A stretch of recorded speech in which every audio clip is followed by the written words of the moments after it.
ಶಿವಮೊಗ್ಗದಲ್ಲಿ ಮಧು ಬಂಗಾರಪ್ಪನವರು ಕೂಡ ಹೋಗಿದ್ದಾರೆ.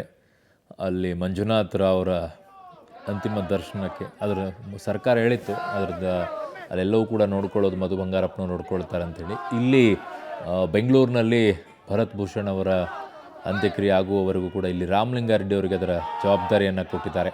ಆ ಕಡೆಗೆ ಸಂತೋಷ್ ಲಾಡ್ ಅವರನ್ನು, ಕನ್ನಡಿಗರನ್ನೆಲ್ಲ ವಾಪಸ್ ಸುರಕ್ಷಿತವಾಗಿ ಕರ್ಕೊಂಡು ಬರುವಂಥ ಜವಾಬ್ದಾರಿಯನ್ನು ಅವ್ರಿಗೆ ಕೊಟ್ಟಿದ್ದಾರೆ. ಮೂವರು ಇಲ್ಲಿ ಪ್ರಮುಖವಾಗಿ ಈಗ ಜವಾಬ್ದಾರಿಗಳನ್ನು ಹೊತ್ಕೊಂಡಿದ್ದಾರೆ. ಶಿವಮೊಗ್ಗದಲ್ಲಿ ಮಧು ಬಂಗಾರಪ್ಪನವರು, ಬೆಂಗಳೂರಿನಲ್ಲಿ ರಾಮಲಿಂಗಾರೆಡ್ಡಿಯವರು, ಆ ಕಡೆ ಶ್ರೀನಗರದಿಂದ ಸಂತೋಷ್ ಲಾಡ್ ಅವರು. ಸೊ ಮೂವರು ಸಚಿವರು ಈಗ ಜವಾಬ್ದಾರಿಯನ್ನು ನಿಭಾಯಿಸ್ತಾ ಇದ್ದಾರೆ. ಸಂತೋಷ್ ಲಾಡ್ ಅವರಂತೂ ಕರ್ಕೊಂಡು ಬರೋದರಲ್ಲಿ ಈಗ ಯಶಸ್ವಿಯಾಗಿದ್ದಾರೆ. 178 ಕನ್ನಡಿಗರನ್ನು ಸುರಕ್ಷಿತವಾಗಿ ವಿಶೇಷ ವಿಮಾನದಲ್ಲಿ ಕರ್ಕೊಂಡು ಬಂದಿದ್ದಾರೆ. ಆ ಕಡೆಗೆ ವಿರೋಧ ಪಕ್ಷದ ನಾಯಕರಾಗಿರುವಂಥ ಅಶೋಕ್ ಅವರು ಕೂಡ ಬೆಂಗಳೂರಿನಲ್ಲಿ ಭರತ್ ಭೂಷಣ್ ಅವರ ಅಂತಿಮ ದರ್ಶನವನ್ನು ಪಡ್ಕೊಂಡಿದ್ದಾರೆ. ಕುಟುಂಬಕ್ಕೆ ಸಾಂತ್ವನವನ್ನು ಹೇಳಿದ್ದಾರೆ. ಮತ್ತಿಕೆರೆಯಲ್ಲಿರುವಂಥ ನಿವಾಸ 3 ಗಂಟೆಗೆ ಅಲ್ಲಿ ಅಂತ್ಯಕ್ರಿಯೆ ನೆರವೇರವಾಗುತ್ತೆ.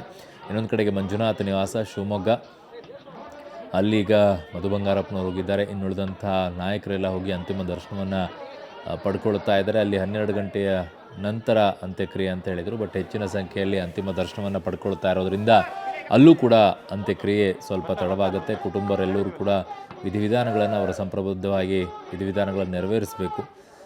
ಈ ಕಡೆಗೂ ಕೂಡ ಹಲವು ನಾಯಕರು ಹೋಗಿದ್ದಾರೆ. ವಿಜಯೇಂದ್ರ ಅವರು, ಬೆಳಗ್ಗೆ ಮುಖ್ಯಮಂತ್ರಿಗಳು ಕೂಡ ಹೋದರು, ಅಂತಿಮ ದರ್ಶನವನ್ನು ಪಡ್ಕೊಂಡ್ರು. ತದನಂತರ ಸಿ.ಟಿ. ರವಿ ಅವರು ಹೋದರು, ಮುನಿರತ್ನ ಅವರು ಹೋದರು, ವಿಜಯೇಂದ್ರ ಅವರು ಹೋದರು, ಅಶೋಕ್ ಅವರು ಹೋಗಿದ್ದಾರೆ.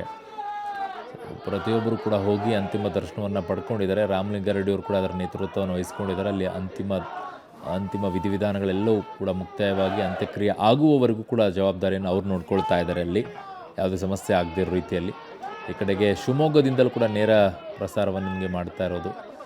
ಸೊ ಅಲ್ಲಿ ಮಧು ಬಂಗಾರಪ್ಪನವರು ಆ ನೇತೃತ್ವವನ್ನು ತಗೊಂಡಿದ್ದಾರೆ. ಅಶೋಕ್ ಅವರು ಮಾತಾಡ್ತಿದ್ದಾರೆ, ನೋಡೋಣ. ಹಿಂದಿಯಲ್ಲೇ ಮಾತಾಡಿ ಹೇಳಿದ್ರಂತೆ, ನನಗೆ 3 ವರ್ಷದ ಮಗು ಇದೆ, ದಯವಿಟ್ಟು ಆ ಮಗು ಮುಖನಾದರೂ ನೋಡಿ ನನ್ನನ್ನು ಬಿಟ್ಟುಬಿಡಿ ಅಂತೇಳಿ ಅಂಗಲಾಚಿ ಬೇಡ್ಕೊಂಡ್ರಂತೆ. ಅವರ ಶ್ರೀಮತಿಯವರು ಕೂಡ ಮಗು ಮುಖ ನೋಡಿ ಆದರೂ ನಮ್ಮನ್ನು ಬಿಡಿ ಅಂತೇಳಿ ಹಿಂದಿಯಲ್ಲಿ ರಿಕ್ವೆಸ್ಟ್ ಮಾಡಿದ್ರು ಕೂಡ ಡೈರೆಕ್ಟಾಗಿ ಗುಂಡುಗಳನ್ನು ಅವ್ರ ತಲೆಗೆ ಹಾರಿಸಿದ್ದಾರೆ. ಅದಾದಮೇಲೆ ಅವರು ಅಲ್ಲಿಂದ ಬಿದ್ದಾದಮೇಲೆ ಆ ಮಗು ಹೇಳ್ತಾ ಇತ್ತಂತೆ, ಮಮ್ಮಿ ಅಪ್ಪನ ತಲೆಯಲ್ಲಿ ರಕ್ತ ಬರ್ತಾ ಇದೆ ನೋಡಿ, ಯಾಕೆ ಬರ್ತಾ ಇದೆ ಅಂತೇಳಿ. ಅಪ್ಪ ತಲೆಯಲ್ಲಿ ರಕ್ತ ಬರ್ತಾ ಇದೆ, ನೀನು ಸುಮ್ಮನೆ ಇದ್ದೀಯಾ ಅಂತೇಳಿ ಆಕ್ರಂದನವನ್ನು ಕೇಳಿದಾಗ ನಿಜಕ್ಕೂ ಕಣ್ಣೀರು ಬರುವಂಥ ಒಂದು ದೃಶ್ಯ. ಅದನ್ನು ನೆನೆಸ್ಕೊಳಕ್ಕೂ ಸಾಧ್ಯ ಇಲ್ಲ ನಾವು. ಆ ತೀರ್ಕೊಂಡಿರೋವಂಥ ಗಂಡನ ಪಕ್ಕದಲ್ಲಿ ರಕ್ತ. ಬೆಳಗ್ಗೆ 5:05 ಬಂದು ಅದಾದಮೇಲೆ ಮಾನ್ಯ ಮುಖ್ಯಮಂತ್ರಿಗಳು ನಿನ್ನೆ ನೈಟು ಕೂಡ ಮಾತಾಡಿದರು. 10 ಲಕ್ಷ ಘೋಷಣೆ ಮಾಡೋದು ಸ್ವಲ್ಪ ನೋವಾಗುತ್ತೆ, ಆದ್ರೂ ಕೂಡ ಕೆಲವು ಸರ್ಕಾರಗಳ ಕರ್ತವ್ಯ ಇರ್ತದೆ, ಅದು ಮಾಡಬೇಕಾಗ್ತದೆ. ಅದ್ರ ಜೊತೆಗೆ ಸ್ಟೇಟ್ ಗಾರ್ಡ್ ಆಫ್ ಆನರಲ್ಲಿ ಮಾಡಬೇಕು, ಸ್ಟೇಟ್ ರೆಸ್ಪೆಕ್ಟು ಅಂಥೇಳಿ. ಅದಕ್ಕೆ ನನಗೆ ಕ್ಯಾಬಿನೆಟಿಗೆ ಹೋಗೋದು ಬೇಡ ಅಂಥೇಳಿ ನೀನು ಹೋಗುವಂತ. ಅದಕ್ಕೆ ನಾನು ಸ್ವಲ್ಪ ತಡವಾಯ್ತು. ಇಲ್ಲಿ 12ವರೆಗೆ ಬಾಡಿ